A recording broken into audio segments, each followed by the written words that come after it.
இன்னைக்கு என்ன சாப்பாடு? இன்னைக்கு தயிர் சாதம் காய்கறி எல்லாத்தையும் பிசைஞ்சு வச்சு தரேன், சாப்பிடு. எனக்கு நல்ல நடலாம் வேணாம், நான் அப்படியே பட்கர் ஆட்டர் பண்ணி திண்டுக்கிறேன். செருப்பு பிஞ்சிரும்.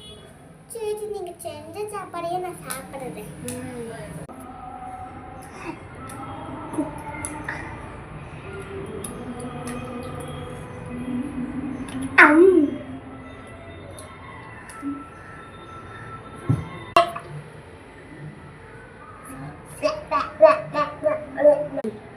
அப்பா, எனக்கு நீங்கள் கொடுத்த சாப்பாடு வாந்தி வந்துடுச்சு.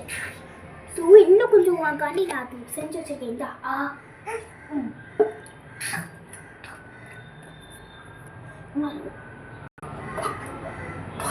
சாப்பிட்டு வயிற்றுக்குள்ள போயிட்டு வா. சரி, ஸ்கூலுக்கு போ. எங்க போ. பாய். உனக்கு இதே